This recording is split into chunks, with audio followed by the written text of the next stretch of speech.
Hey friends, welcome to Let's Get Real with Jill. I'm Jill Van Duzen, your host, and I am just honored to have a returning guest, Corry Mendoza.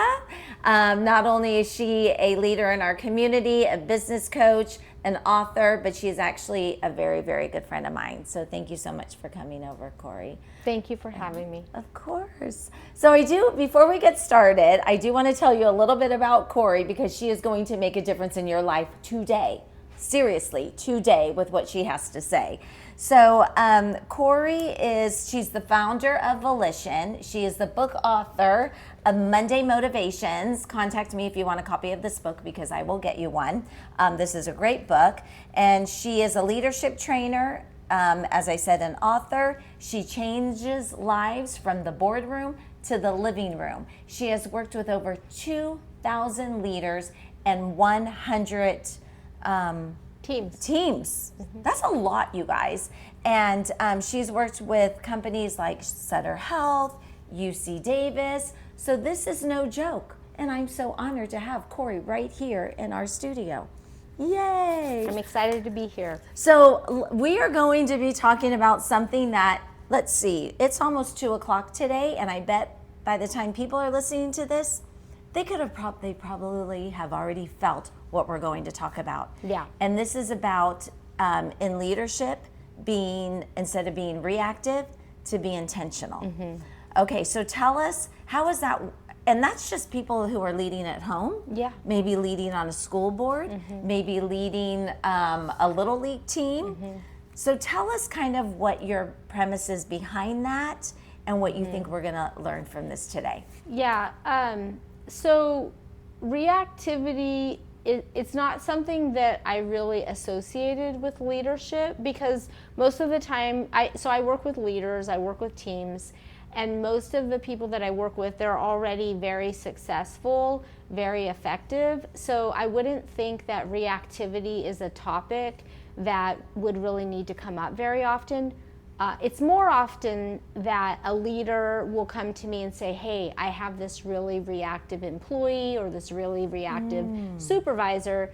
Can you come and help with some emotional intelligence or something like that? Emotional intelligence. Yeah. And the more, over the last going on 2 decades that I've been in coaching, in leadership coaching, the more I've learned, I really feel the heart of what blocks a person from achieving the outcomes and results that they want. The barrier to them being as effective as they want is a lack of awareness and a lack of compassion when it comes to their own internal reactivity. Okay, because if we're it's getting away from, we want to be purposeful. Right. And so much, and being intentional. Mm-hmm. So kind of give us the steps of, like, what would be step one? Even just because you really do work with powerful leaders.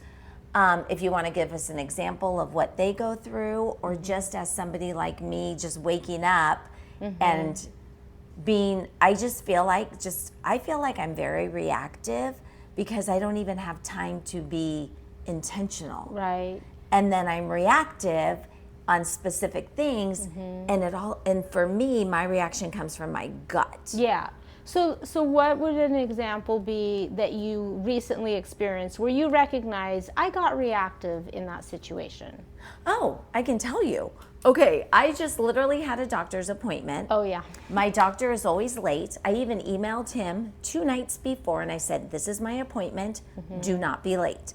And so I'm kind of coming to the appointment already, and expecting it. As soon as I walk in and check in, he was 45 minutes late on the board.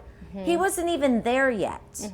So I was very reactive. I want to see a manager. I want to see whoever they are. Yeah. So would you say, it sounds to me like you're already identifying that when we get reactive, we're not at our best. Oh, no, I was not at my best. Right. So we know we get reactive when we say or do things where later we're like, darn it, I wish I didn't send that email, or man, right? Or man, I wish that I would have waited a little bit of time for my emotions to cool down before I made that decision. So I'm in the middle of writing my first leadership book. I haven't wanted to write a book and tackle the topic of leadership because there's so many books out there, but I do think that this book is needed because I really wanted to really simplify this topic of reactivity and how it impacts leaders. During my book writing journey, I did a little research, aka ChatGPT. That's not research, but I started digging in. I started there, and then I went online, and then I started to do actually a little bit more in-depth research of what are the similarities. Are there any similarities between being reactive and intoxication from from alcohol? Like, are there?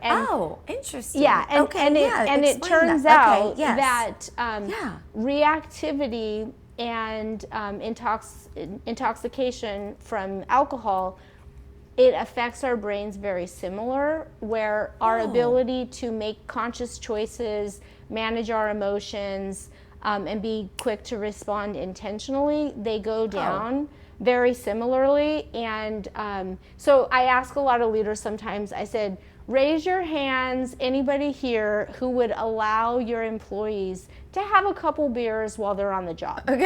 And it's like nobody raises their hand.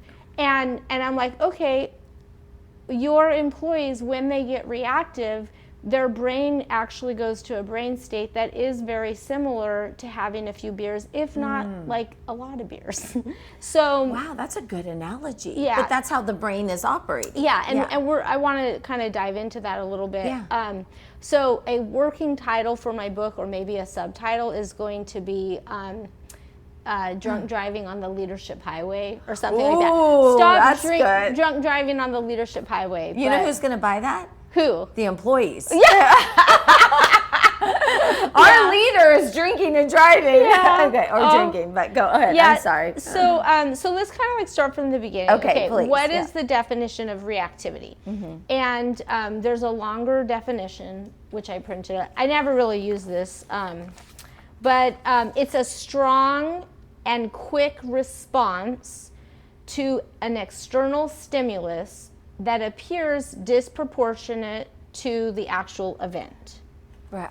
Yeah, Okay. so I'm going to repeat Okay. it. Yes, a strong and quick response to an external stimulus that appears disproportionate to the actual event.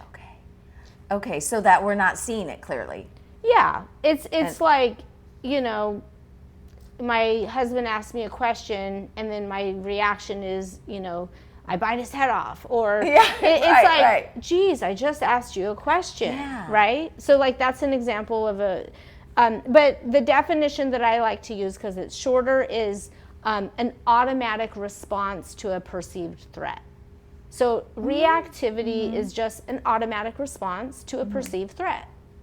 So when you're talking to these big groups at conferences and stuff, are they all the leaders in the audience? Are they leaders with employees? Both.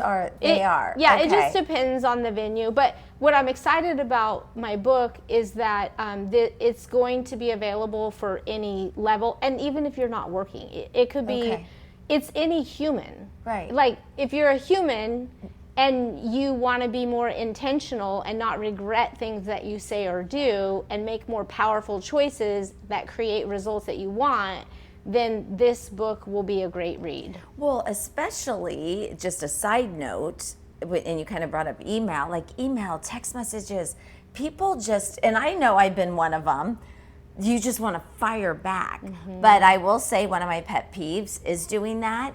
I am like, you pick up the phone and have a conversation. But okay, because there's so many people reactive and using that. So, and just like in our normal day world, like I was telling you about the doctor, and I don't want to be that person being reactive. I don't want to be that. So what are kind of the skills that we can take on knowing, like pausing? I know you had mentioned, like, so what can we do about those things? So I love that you're asking about skills, and I want to just say, to be skillful at something, we need a base level of knowledge. We need to remember certain things. Okay. And then the aspect of the knowledge, we have to personalize it and allow it to be like, oh, that's how this information applies to me. And then that knowledge will allow us to change our behaviors and to develop skills to be able to navigate reactivity in a more effective way. So before we jump into the skills, I want to share some reminder information. We live in the information age, and I think one of the challenges that we really have with humanity is that we know so much that we think we're doing the behaviors because we know the information, but we're not. Okay, what's like an example of that?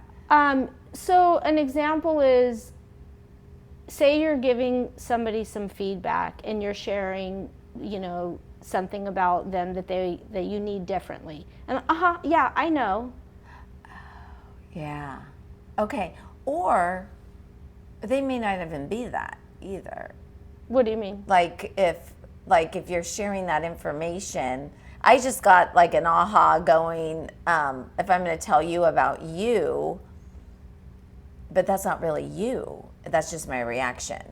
Yeah, it could be. That could be a little bit confusing how I'm explaining it. Like I projection? Guess, yeah. Yeah, well, I think if we keep like unpacking some base level information, then it's going to make sense to apply to more situations. So going back to, reactivity is an automatic response to a perceived threat. So it's like, where does the automatic response come from? Well, it comes from our central nervous system, our autonomic nervous system. So we all have a nervous system. So right now, both of our nervous systems pretty much appear to be balanced. Like I'm present, I'm curious, I feel comfortable. Yeah. And the autonomic nervous system, there's two main parts to it. There's the sympathetic nervous system, which is the part of our nervous system that's there to protect us from danger. And when the sympathetic nervous system turns on, it is going to fuel our body with action to protect us from danger. Okay, that makes sense. And it's automatic, and it's not something that we intentionally do. And then after a stressful event or a threat is perceived and we run from it or we do what we need to do to protect ourselves, then the parasympathetic nervous system kicks on, and that's the rest and digest part of our nervous system that helps us to restore, helps us to calm down. Okay, we made it past that thing. So now let's kind of take this back to a reactive moment. So when you walk in the doctor's office and you find out that you're going to be late, your brain, your nervous system is like, I need to say or do something to try to speed this up because this is a danger to me. And once you made it through the doctor's appointment, however that went, then your sympathetic nervous system is going to start to kind of get your body calm. Yes. And so when you say danger, it doesn't necessarily mean like your life's in danger. It's what's following. So if I'm late, then I'm going to be late to my appointment, then I'm going to be late to, and then I may have to change doctors because he's really frustrating me that he's always late. And then once it was all said and done, but I will tell you one thing, because I've learned this from the show of talking, that even though I was frustrated, I was kind. Even though I had some demands, I was kind in those demands. Well, and there's another thing about reactivity is that there's a spectrum. So the higher the perceived threat is, the less at choice, the less conscious that you can be. So, kind Jill, have you ever had a moment where you weren't kind? Oh, yes. Yeah, I've grown. But yes. Well, yes. You know, the big thing about us developing the ability to navigate our own reactivity and the reactivity of others, it's really for us to understand, how does this happen? It is automatic. So, and it's our biology designed to keep us safe. So we've already touched on one point of what is reactivity. Besides the definition, our reactivity comes from our autonomic nervous system. Okay. And then the other place, another aspect like information for us to remember, is our brain. Okay. So the brain is complex, and this isn't a neuroscience podcast, and I'm not a neuroscientist, but I know a little bit to help me and other leaders be intentional. We have 3 basic levels of consciousness. We've got our conscious mind, which is logical. It's when we make intentional choices. We've got the subconscious, the middle part of our brain, where our emotions are, where reactivity lives. And then there's the unconscious, which that's where our amygdala is, and that's where a lot of those knee-jerk reactions come from. So 5 times a second, our brain, our eyes, our brain, our perception is scanning our environment, looking for threats. So we're sitting here right now, and in any given moment, at any point, either one of us could get some sort of reactivity. It could be that I notice a look on your face where I worry, did I say something wrong? It could be that I remember I see that, what you're saying. do I have somebody to pick up Stella after school? Okay, right. So interesting. So 5 times a second. Wow. And so that's not like, I'm not going to perceive a threat. I'm not going to perceive a threat. Right. It's like your brain's already scanning probably 15 times before we can say the sentence, I'm not going to perceive a threat. No wonder we're exhausted all the time. Well, we don't do that. Right. We're constantly looking to perceive a threat, and there's 2 categories of threats. Okay. Well, there's 2 major, and then I'll explain the rest. Okay. So the 2 main categories would be like legitimate threats to our life. Like if a bear came in. Okay. We would go into fight or flight because the sympathetic nervous system would kick in. Our prefrontal cortex would stop working. We wouldn't be like, what should I do? Okay. What do I remember to do? No, we this brain offline, amygdala online. Wow. And so you make autonomic decisions. Okay. Right. Life threat there. Because it's life threatening. So that's the first category. And we don't judge other people how they act when there's a legitimate perceived threat. Because we're like, wow, like I froze. It's like nobody's like, what's wrong with you? You froze when that bear walked in? Like nobody does that. Yeah. But the second category that we judge ourselves and others is the category is not so obvious, and it's technically not life-threatening, but they're social threats. Oh, okay. So what does that mean? Yeah. So social threats have to do with our innate social needs. And okay. And there's a few models out there. David Rock has a SCARF model. Michael Bungay-Stainer has a Terra model, and the model that I've been using the most is through the Conscious Leadership Group, and I like it because there's only 3 to remember. The SCARF model has 5 to remember, Terra's 4, and so the Conscious Leadership Group uses this model to remember our innate social needs, and the acronym that I use is SAC because we live near Sacramento. Okay. But the first one are social needs. Security. Okay. Security, approval, and control. So we all have an innate need and control. for security, approval, and control. Okay. So I work with a lot of government entities, and so with the new administration, there's a lot of changes. Uncertainty. Yeah, and uncertainty for people can affect, it could be their security that it threatens, it could be their approval, or it could be their sense of control. So security is about, job security, financial security, like do I still belong in the group? security, will I have a home? Like, Wow. security is different Right, for right. everybody, but Sure. that innate need is security. So this is huge when you are really working with, like, the government places, Sutter Health. Everywhere. Okay, because it's Everywhere. even though individually it can help somebody, obviously, though a lot of people right now are feeling that they have to go back to the office.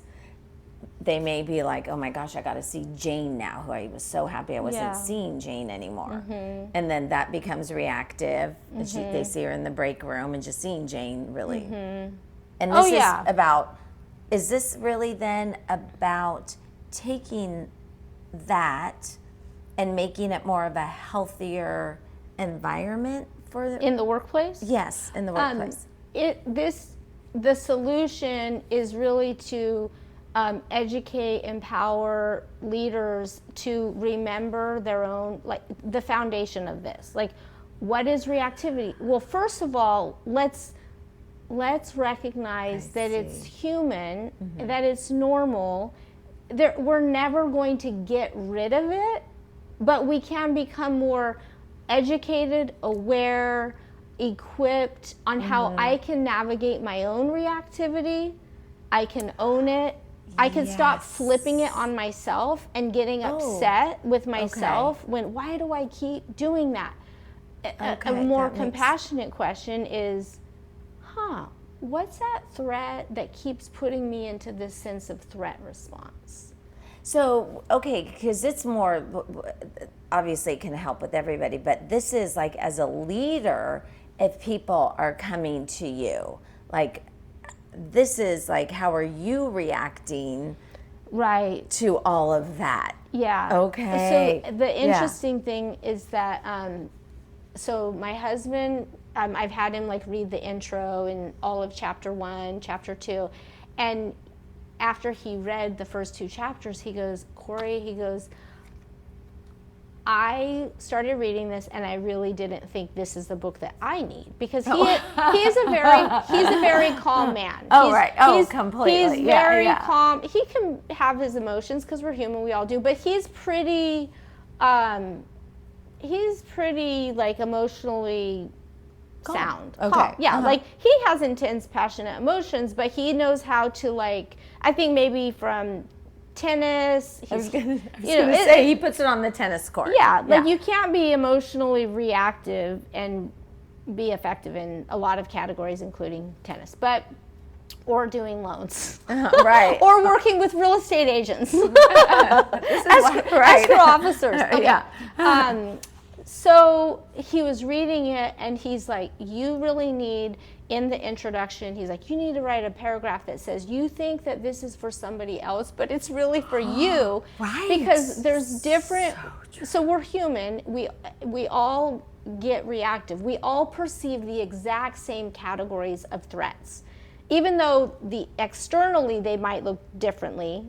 Like if anybody listening, think about something that really pissed you off or really upset you or really got you got a reactive response from it.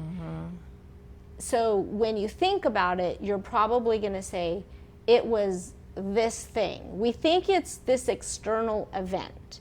Okay. That's a good place to start. I call that, it's just the stimuli. It's just the catalyst. Okay. But next, ask yourself, okay, what was that threat inside of me? Was it a perceived threat that fit in the security bucket? Like it was a threat to my actual job or my actual home? Or was it approval? Like, what are they going to think of me if I say no to going to that event? You know, or approval. What will, they're going to think I'm weak if I reveal how concerned I was about the new project. So that's a threat to approval. When we start when we feel reactive because of outside of us perception, it's like, oh, okay, that makes sense. That's human. To me, that's all day long, I feel like. Yeah. And then, or the third one is this a threat to control? We have an innate need as human beings to have agency, to have autonomy. So it makes sense if I get demanding or I act out of my character that I think I walk around with all the time. You know, if I'm a little off-putting because I feel like my control is being taken from me. So with Rusty, when he was talking about the introduction, it is kind of funny how people will read a book and go, oh, this is for that person. It happens to me every single time. 100% of the books that I've ever read, I do this a lot. I buy books to figure out how to survive life. Right. Yeah. This is happening. So like I buy a book, and I remember one time I bought a book called Emotional Vampires, and I'm reading through it to figure out how to deal with a particular emotional vampire in my life. And wow. And then I'm reading, I'm like, oh, I'm that vampire. oh, you were thinking the outside vampires. Yeah. Yeah, but that's so true. We all will read it. Oh, that person needs that, or yes. But this book is for us to be able to handle the outside. Yeah, and you know, all reactivity doesn't result in external obvious behaviors. When we experience a threat response, we perceive a threat. And everybody with social media, we're all educated on psychology now. So right. we all and their opinions. Yeah, therapy is everywhere.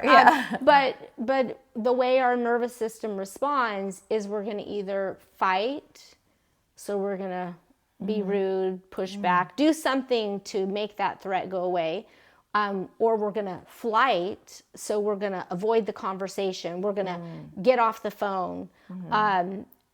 Freeze, so fight, flight, freeze, where we like nobody's home. We're just like and when we go into a freeze mode, think about, you know, there might have been a boardroom meeting and some people later are asked about it and they go, I don't even remember that. It could have been that their nervous system went into a freeze mode because they felt a threat response. Right. And then the biggest life-changing threat response I learned about was fawn. So when we go into a fawn threat response, it's when we people please, we're helping, we're trying, we're coming up with solutions, and so, anyways, for the sake of time, I'll leave it at that. Okay. Whoa. Yeah. There's so much more. There's so much more. Okay. So when leaders come to you, what are they mostly coming to you for then? Is it... Oh, I can tell you. Okay, tell me. Well, I won't even ask you. Keep going. I mean, organizations will call me, like, I'm in business because there's people problems. It's like, you know, communication. I mean, when people say, help me with this kind of communication, or I need help with this communication, most of the time, communication is going to fall into, okay, how often are you trying to communicate when you're in a threat response, when you're reactive?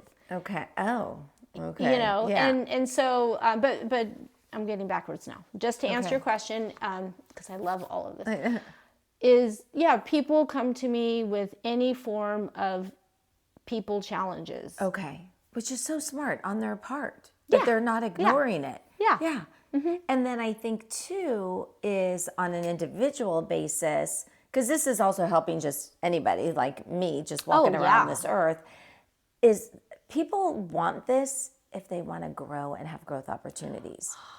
Because there's no way I want to continue my life to be reactive. I mean, we see people on the road rage, right? Oh, yeah. So people who have road rage, I think, need to take a look at this whole thing. Yeah, and have compassion. Like, people that have... So the whole reason I think also this book is essential for this time that we're living in is because the pace at which we live our lives and the expectations and the demands that we're living in require us to function at a pace where we are drunk driving on the leadership highway. I mean, let's face it. Like, it's illegal to text and drive, and so many people, there is no time to meet all the demands and expectations unless you're multitasking And so the pace at which we live life is increasing reactivity. Big time. Yeah, there's a lot of things. It's like the perfect storm for people to be in a more reactive potential state just by, I would say, the speed and the unrealistic demands and expectations that we put on ourselves and that our culture is reinforcing. Here's one thing everybody can just think about, a way that we're reinforcing an unrealistic speed of life. How many times do you text somebody back or email somebody back and say, sorry it took me so long to respond? And All the time. and it was like 1 hour, 2 hours, like what if it is a week? Like if we're gonna, my voicemail says, I will return your call when I'm able to give you my full undivided attention. And it's like, I want to be a person that cultivates inspiration for people and methods for them to be able to, what you taught me, be where your feet are. It's hard to do in this world. If we're not intentional about it, we will keep making choices that cause our reactivity to go up and put our nervous systems on constant overdrive to where we're always just humming right before that fight or flight's going to kick in, because we're just go, go, go. And that's such a good point. Many good points right there. I think we could, because I know I want to be mindful of our time, kind of start talking about, okay, well, what can we do with this? There's a lot more to this, but the basics, to recap, is reactivity is the automatic response to a perceived threat. That it's human, it's part of our biology for our brains to scan our environment to look for threats. As soon as it sees a threat, our sympathetic nervous system kicks in, and we are no longer in a balanced nervous system state. We are in a threat response. Most of the threats that we're perceiving that are putting us into reactivity fall into a category of either security threat, approval threat, or control threat. Okay. And then I thought I would share a couple of solutions. Please, yes. So the autonomic nervous system is autonomic. Okay. It's automated. Okay. Which means it doesn't require our conscious choice. And a very humbling thing for leaders to remember about themselves and their team members, their staff, their family members, is that we can't force our nervous state back into a balanced state. You cannot force it. Oh, okay. So you can't be like, stop acting angry, or like you can't. Not like a light the switch. nervous system needs time, and the only thing that we can do is we can use our breathing to help neutralize and start to calm our nervous system down. So for anybody listening after today, as soon as you can recognize, like, awareness that I'm in a reactive state, I call it the power of the pause. Okay, yeah. I'm not the first person that said that. Okay, but yeah. I'm going to put it in my book. Yeah.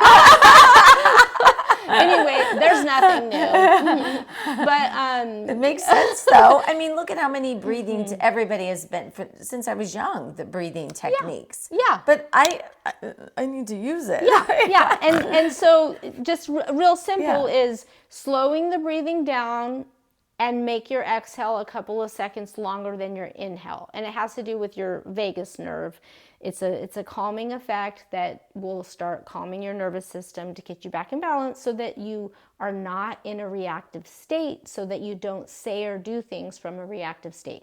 So we're all reactive, so let's start slowing the pace of life down as much as we can. Make choices. We always have a choice. If my schedule makes me if my schedule makes me too busy, I have to start looking like, man, why am I constantly reacting?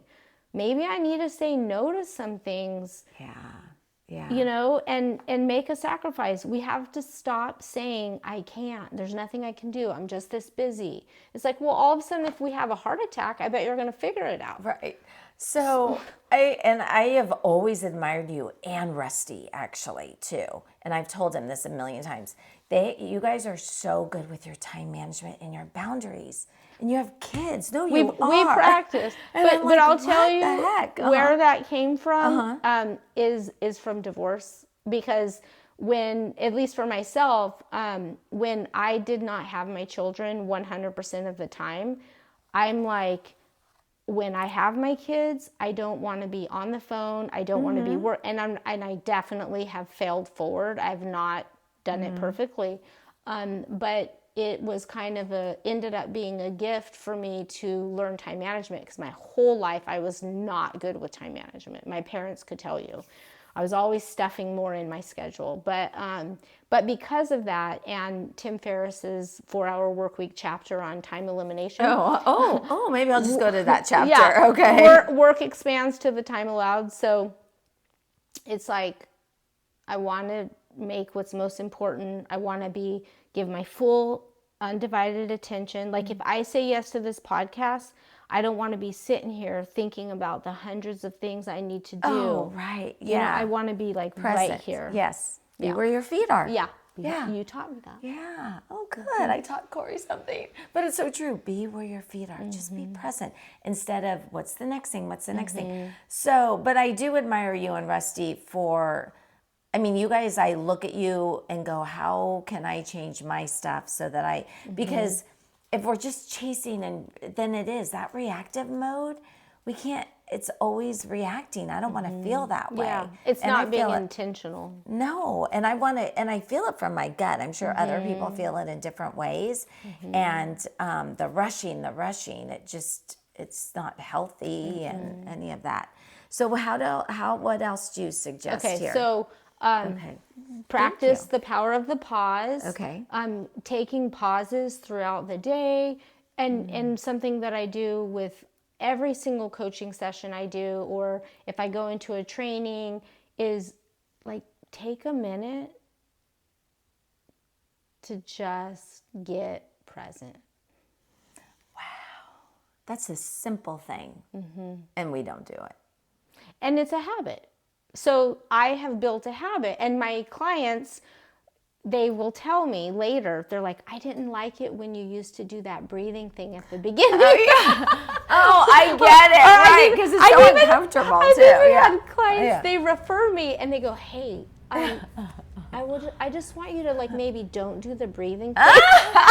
They're not going to understand, you know. But so to answer your question, pause. Breathing, all of this is free, and all of this is within our control. And then the other thing is, when we catch ourselves reactive, take some time, 60 seconds, and ask yourself, what's that threat?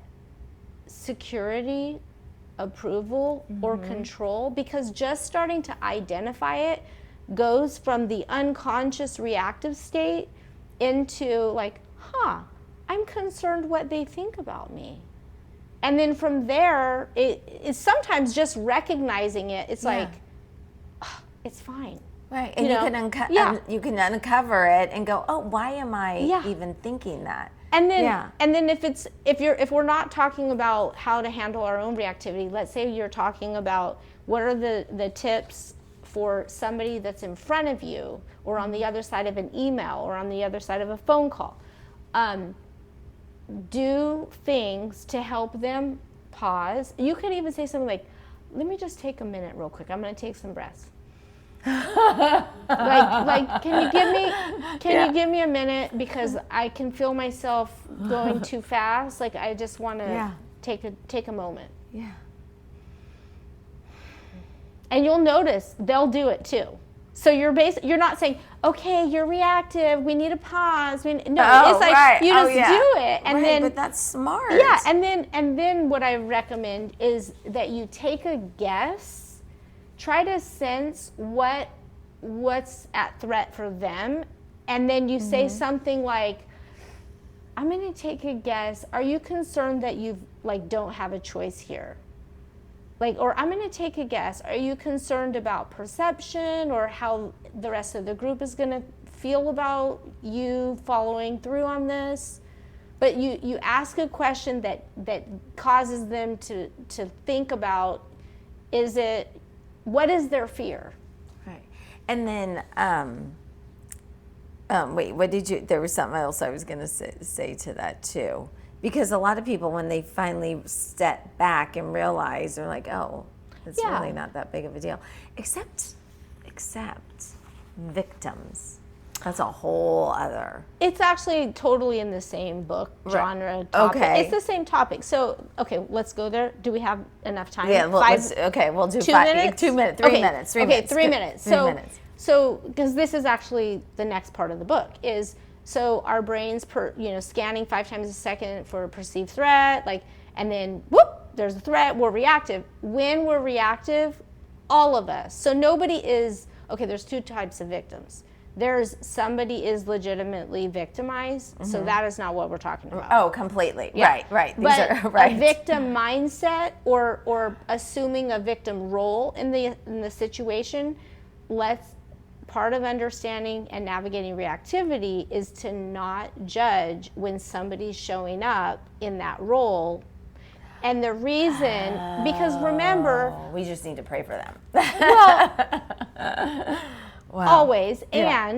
And when we're in a reactive state, we do predictable behaviors. So as soon as I'm reactive, I'm going to show up as, and there's 3 categories, and using the Stephen Cartman drama triangle.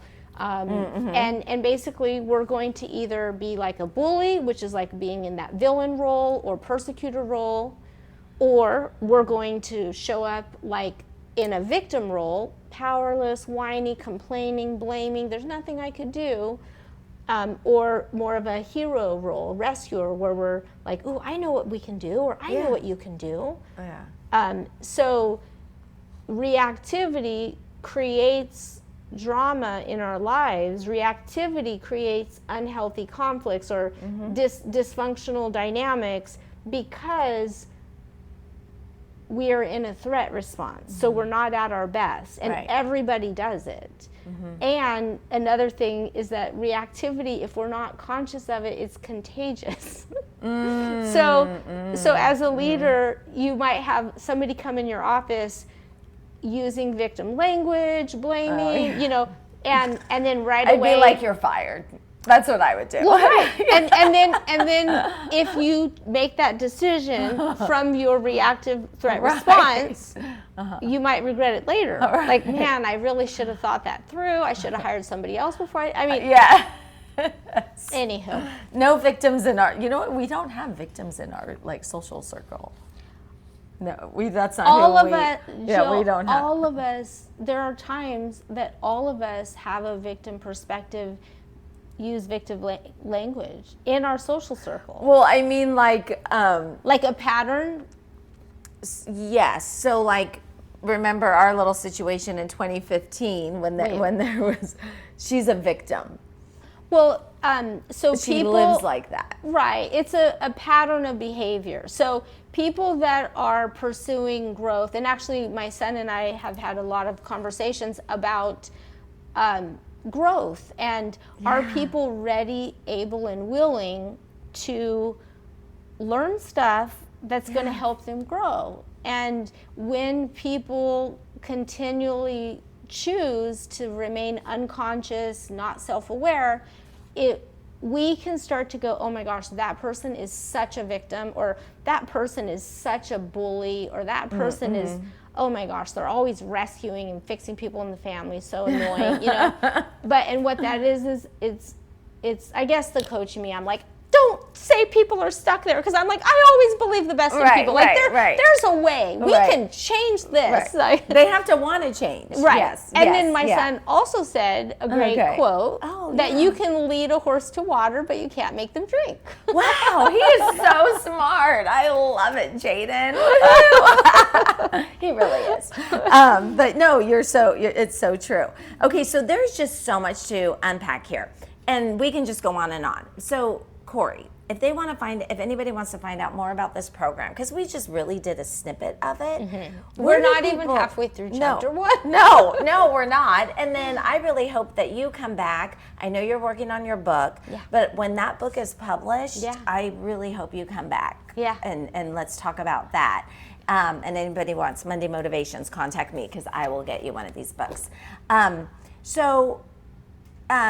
Tell us then, like, where can people, if they want to know more about your program, where can they go right now? Yeah, I think the best place would be my website, choosevolition.com. So choose, like you always have a choice, CHOOSE, and then Volition, VOLITION.com.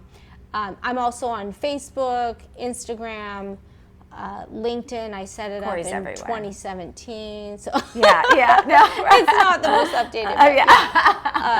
But yeah, and then Okay. if anybody wants to be part of the launch VIP group, just That's what I wanted send your email address to Jill.